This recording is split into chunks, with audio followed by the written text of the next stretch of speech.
cabos submarinos, antigo cabo-grafista da Estação da Horta, da companhia Cable and Wireless. Mais tarde, foi ainda conselheiro do Museu de Port Carnel, referência mundial da museologia da telegrafia submarina. A intervenção do Sr. Engenheiro John Ross ocupar-se-á das memórias e da história do tempo da Horta dos Cabos Submarinos, em que o grupo dos amigos sonhou com o museu in situ na Trinity House.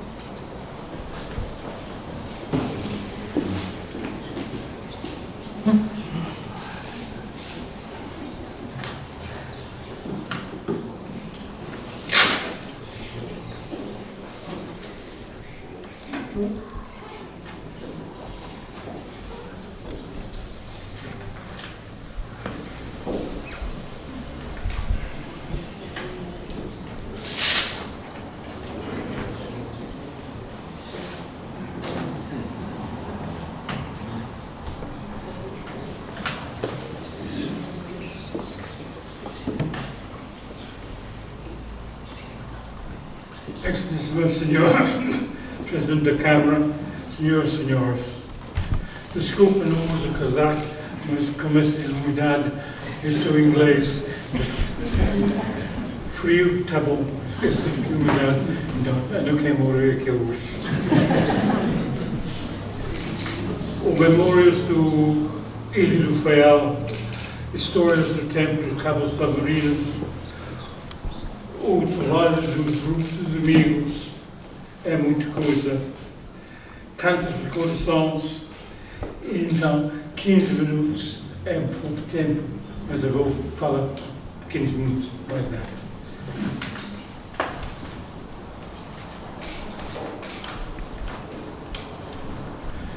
It's nigh on 60 years since I first came to Faial.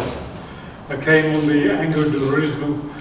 We disembarked forward docker into Peter's launch long before he was a global entity. I was the last of a long, long line of cabographistas. Nobody came after me. I was actually the last Englishman to marry a Faialense, which after nearly 60 years, I'm entirely grateful as she washes my shirts, does my...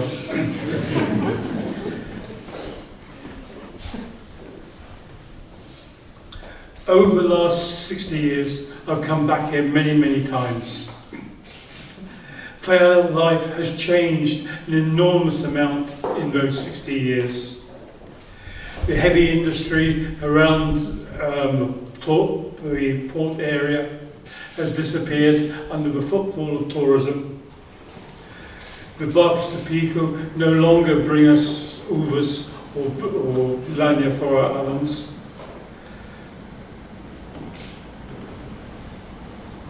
It is, however, reassuring that Senior Gilberto still looks over the port of Madalena with enthusiasm that he always offered the passengers on the launches. The whaling industry has morphed into a tourist industry. For me, one of the biggest lacks here now are the windmills that used to be charismatic. On every postcard sent from Faial, there used to be a picture of a windmill. Now you have no windmills, you have nobody grinding the corn. It's sad, but we have to choose what we keep for the future and what we keep let go for the past.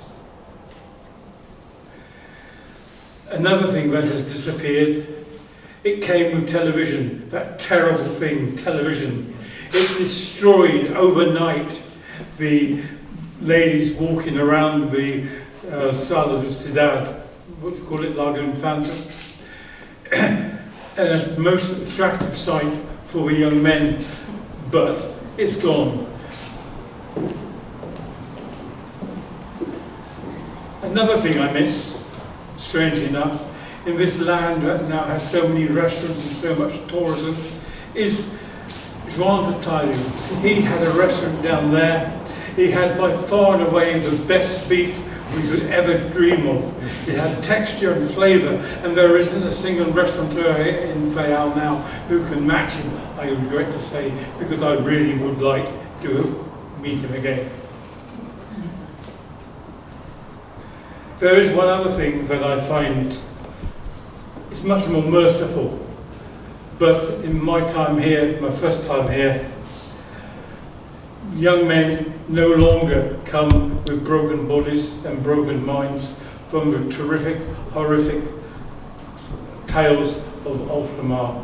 That is a plus, a real plus, compared to anything else you might present.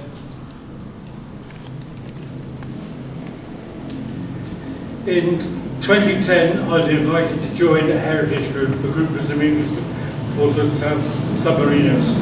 It started life as a group of aging people with common interest in memorialising thousands interests and survival in the world of telegraph cables. Unlike so many things in life, their memory is in danger of being lost.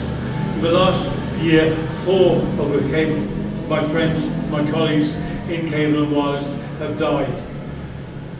Nothing can bring them back, but if we are to generate a new museum in Trinity House, then perhaps a just mark of remembrance to them would be appropriate, please. Changes are inevitable. Changes happen whether you want them or not. Some are what you want, some you don't. In a rapidly changing world, you have to make decisions as to what you want, what you vote for your politicians to do for you, and what you don't want to happen. Memories are not just in the history book, they live. A museum should always be a place of living.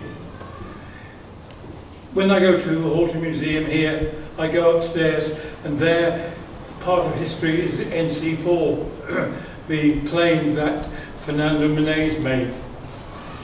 An outstanding model, but it would be nice if walking through that hall you got a sense of it being loved. I don't get that sense of being loved, nor when I go into the sala of the Mils Figueiro, the white thing. Again, it's nice, it's brilliant. He took it all the way around the world from Fayal. He boasted about it. And yet, when you go into that sala, there is no love. So I would want to ask you all, if a museum is to be built in Trinity House, take it upon yourselves to go there and love something. It doesn't matter what it is, but love something so you learn about it. Not just a little label on it which says 1963, built of brass, and no, find out about it. So please, take it upon yourselves to get involved.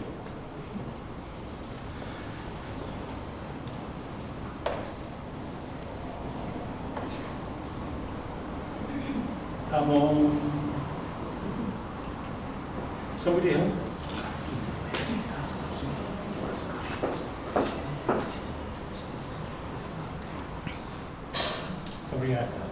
Okay. School.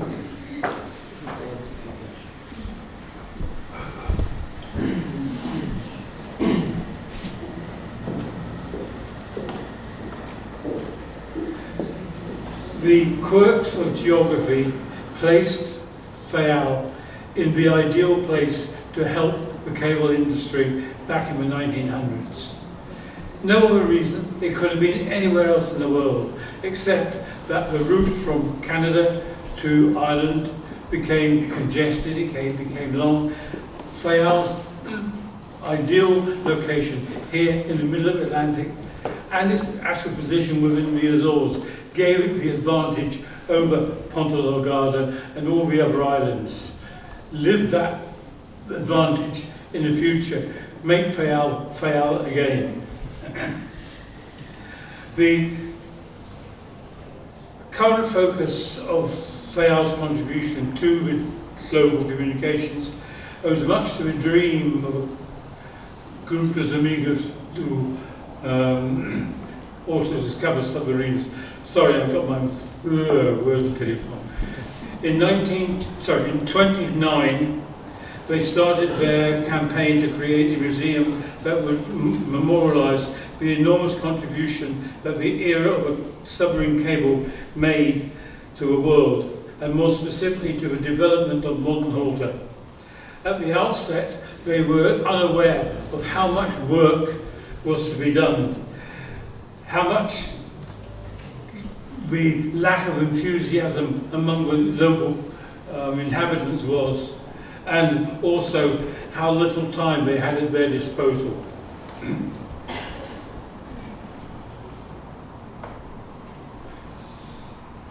Sorry, the school, that's the technology and no reading.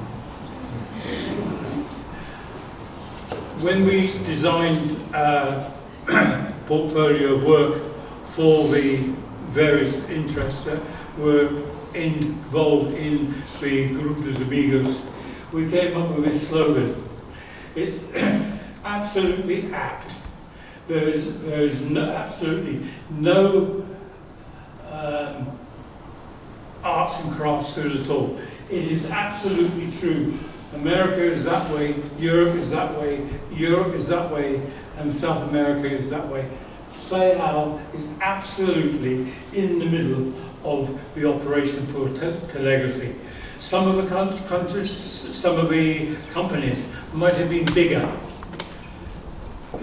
but none of them could combine to meet the requirements of the joint station in Fayal. It is absolutely unique in the annals of telecommunications.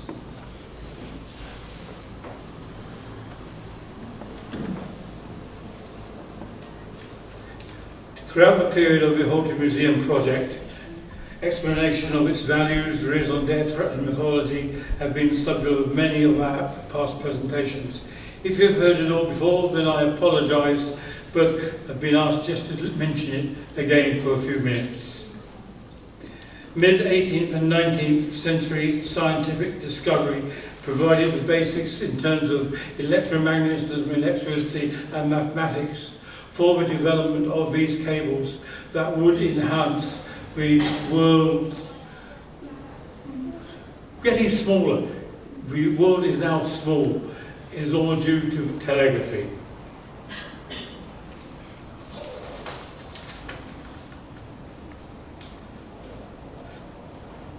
It was about 400 years after the voyages of discoveries by your Portuguese discoverers, immortalised by the words of Camões, where the cable ships followed the routes of the discoverers, connecting with different points with cities, countries together.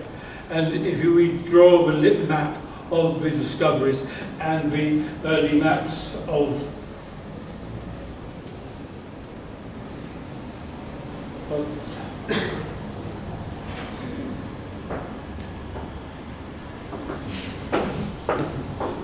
school.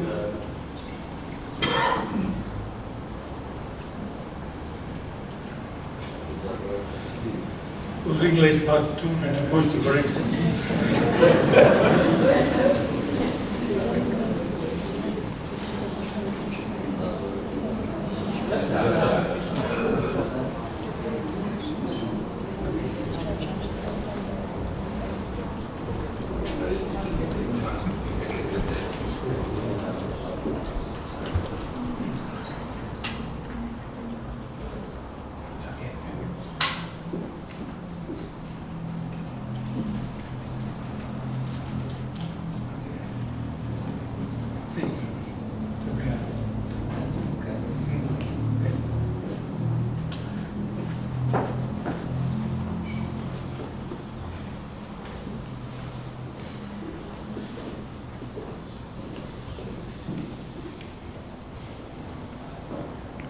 I apologise.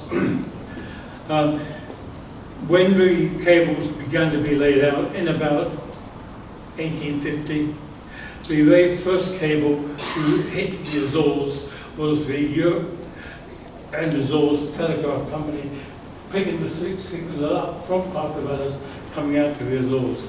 Very shortly afterwards, the Germans and the commercial cable company put in a cable that fundamentally bypassed the route that everybody was taking through the North Atlantic into Ireland and onto Germany.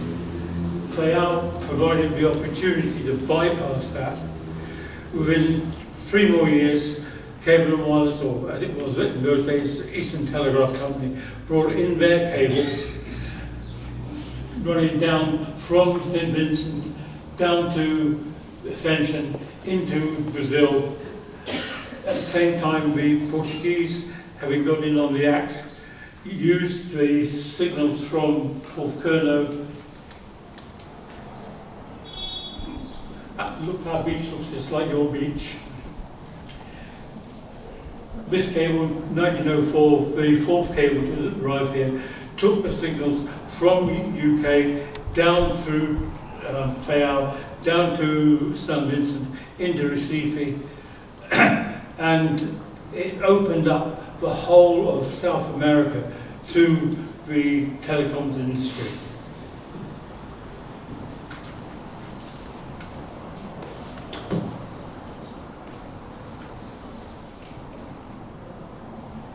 Let's look at a little bit of the technology. In the very earliest days, all of the companies here in Fayal and most of the companies throughout the world used absolutely identical technology. It might have been a little bit different in the way in which it looked, but it was fundamentally the same. Somewhere along the line, somebody would hit one of those keys that you see there. That side's a dot, that side's a dash. Dot dash, you have a Morse code sent directly into the cable. And at the distant end, you'd have another piece of equipment, like what we call the long distance recorder, in which the dots and dashes sent from, shall we say, London, would come out in Fayal, be recorded on the piece of paper, and another operator would sit there with another of those keys, keying it back into the next cable. It wasn't long before that sort of technology was replaced.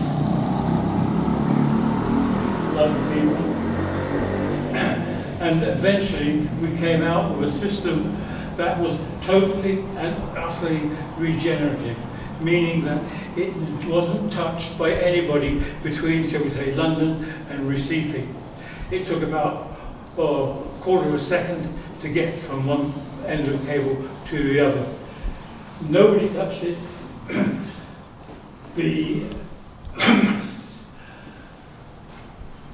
The advantages were it was much more economic, because throughout all of the islands where you had thousands and thousands of cablegraphistas before, you now only had 3 or 4 technicians, and the economics of cable telegraphy changed enormously. It's sad, in actual fact, when you look here in Fayal, you have actually made use of Fredonia.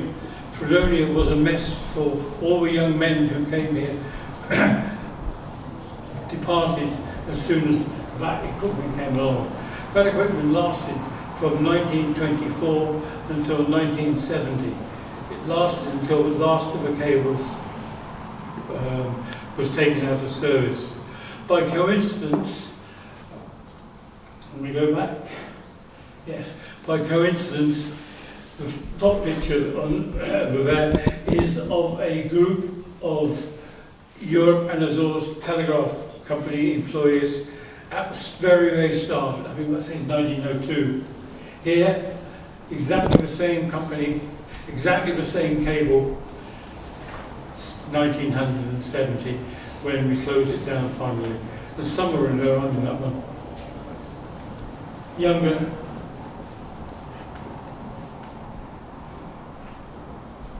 There are huge differences in the way in which people lasted in or lived in Fayal at that time. You can see that in the top corner, everybody is wearing suits, very, very, very officious looking. By the time we get down to the 1970, there is another enormous difference.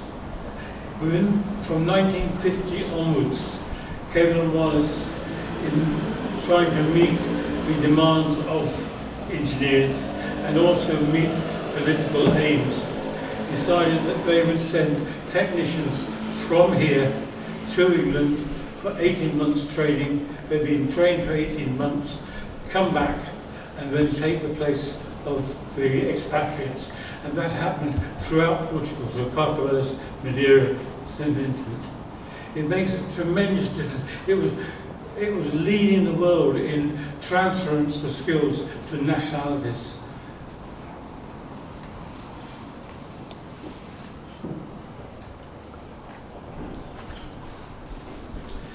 If we look at the equipment that we had, I showed you the regenerator. That was the leading effort of Cable and Wallace. If we look at the American side, they, in about 1907, developed this type of printer. It used a slightly different code, still ones and noughts, but it used 7 units.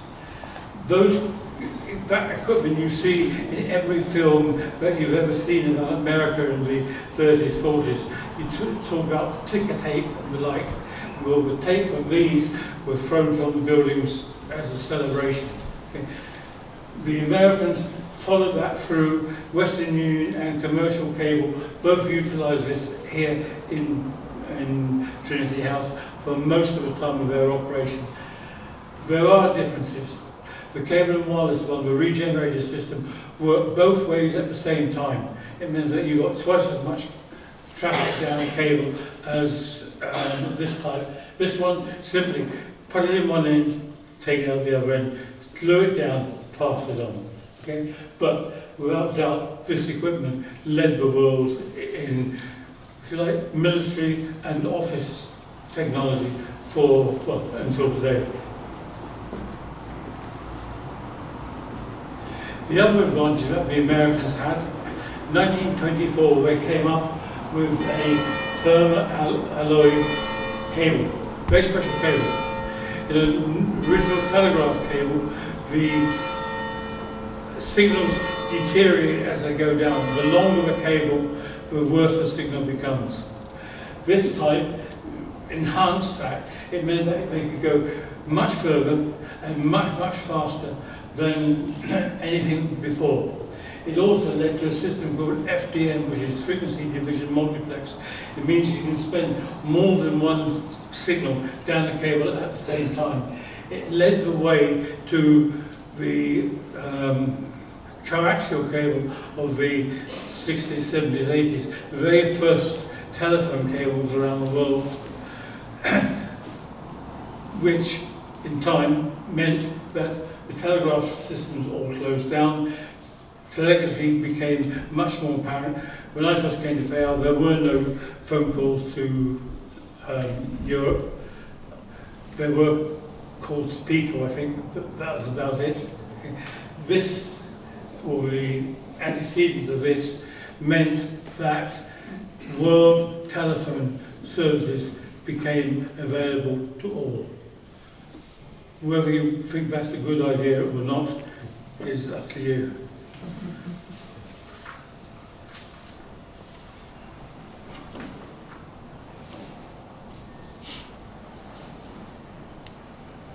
Sorry, I'm not doing it well today.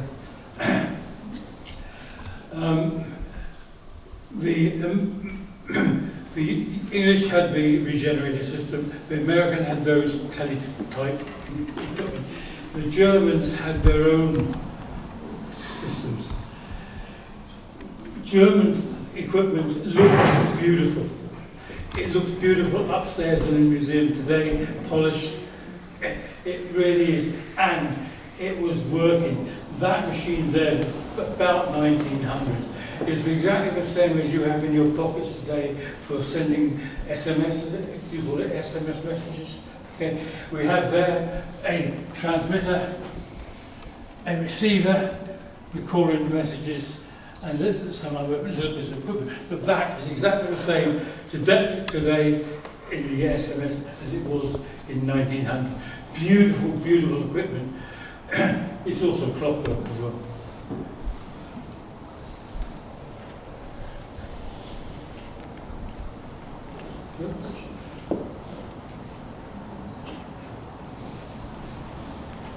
The Germans also were, by chance, rather than by design, trying to engage in their activities, their telecoms, legitimate telegraph capacity. But during the war, they came across something that is very, very relevant today. The cables from here to Bremen and to America were cut off the end of Cornwall and diverted into Cornwall. So 100 years ago, they managed to divert cables in times of war. Now, in the press recently, there's been lots of notes about what would happen if we had Russian aggression against the undersea cables. So it's nothing new, it's going on, and you presumably plan to salvage something from it.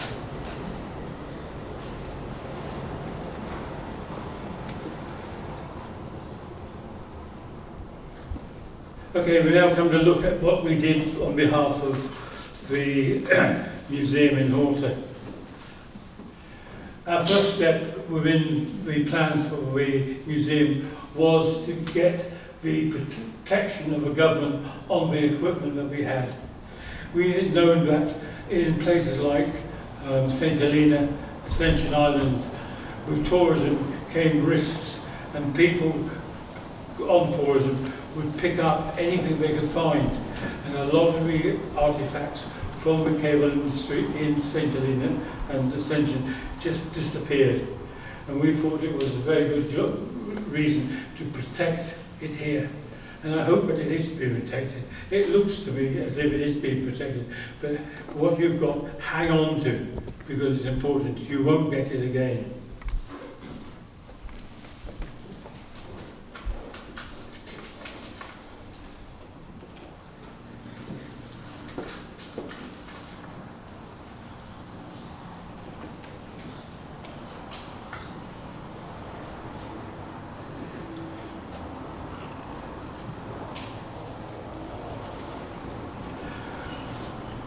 We looked at a way in which we could help the Museum of Horta identify the pieces that they had and look for a way in which we could manage the implementation of a new museum.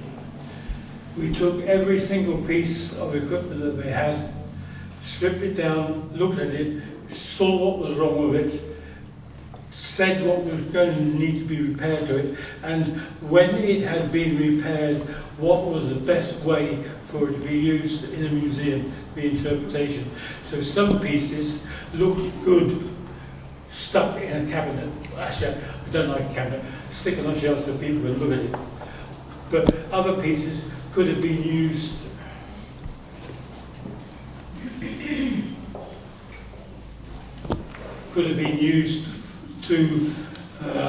for visitors to use. Earlier you saw a stick perforator.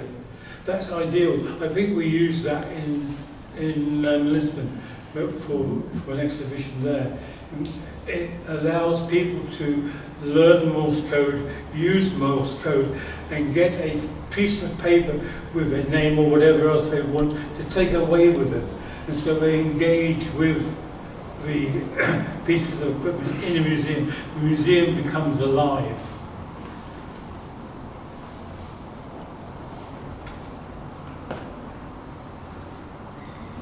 We also bear in mind that we were working from the theme of a museum.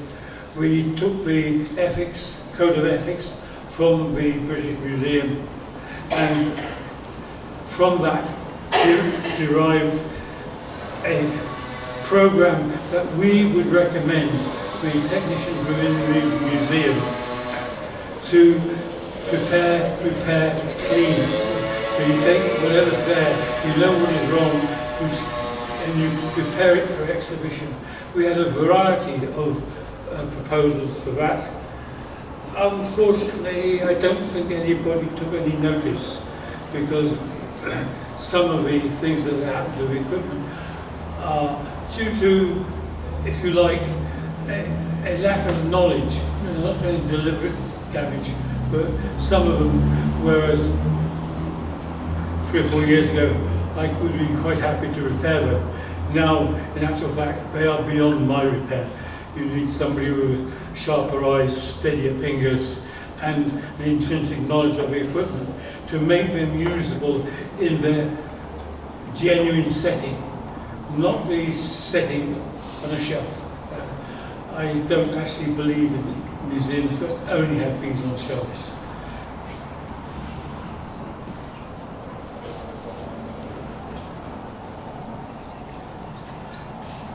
One component of the story that we've missed so far, and I hope I'm not going on too long, over the period of submarine cables, large numbers of foreign nationals came to work on the island.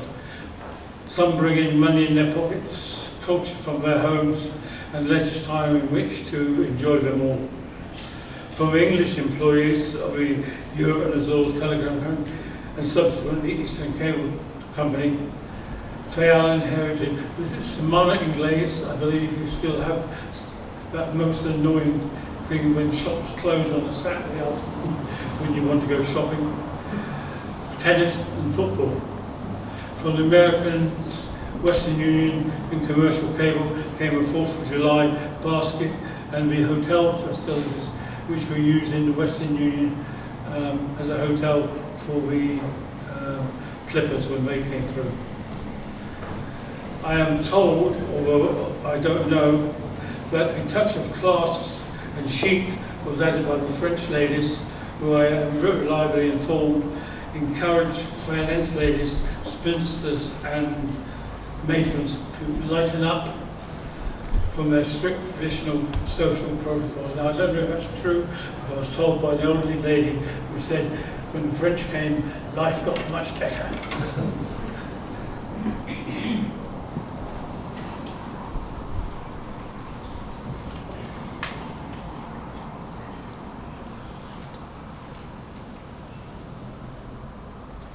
We developed plans for Trinity House.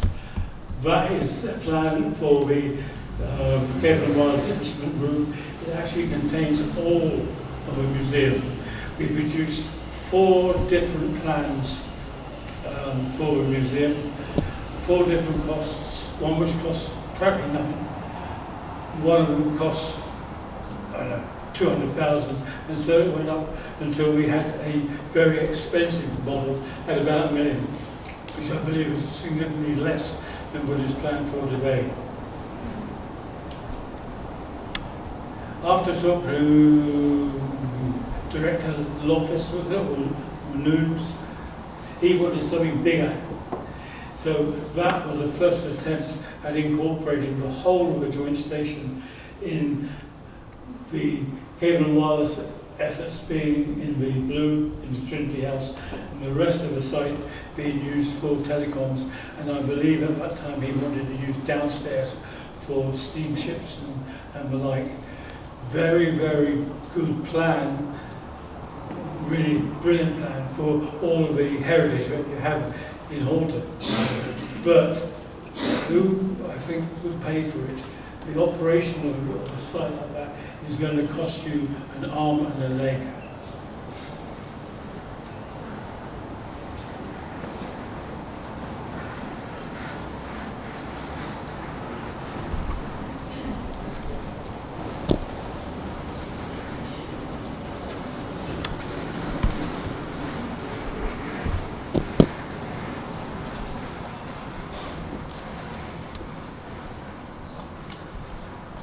I think we've been very lucky in the work that we've done since 2009. The Grupos Amigos, the Cabarinos, did a remarkable job in getting people to think about heritage. My impression of heritage in Fayal is that, in general, is not well supported. I think I said that earlier this evening. You've got to get out there and do it. Take ownership of it. And then, when you know about it, you can throw away the bits you don't think are worthy. But at least you got something, rather than, I don't know. What I have done here is that we got the success with Anacom in Lisbon. We helped them with an exhibition, and I believe we got more notice from them there than we had after over 7 years of trying here in Fayal.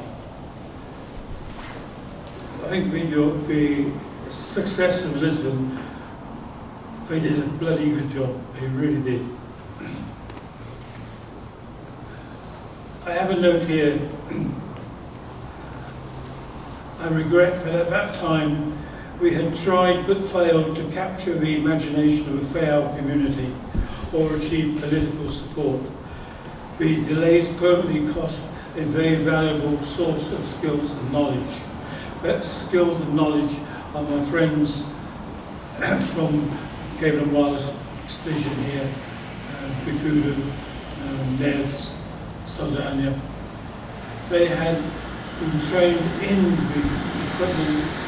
They actually deserve their dream to have a museum.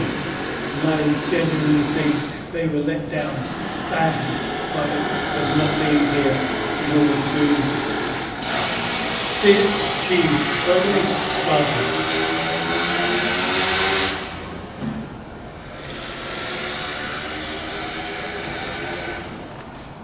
I rarely pay tribute to anybody, but I will pay tribute to Pedro here, who seems to be got infused with Trinity House.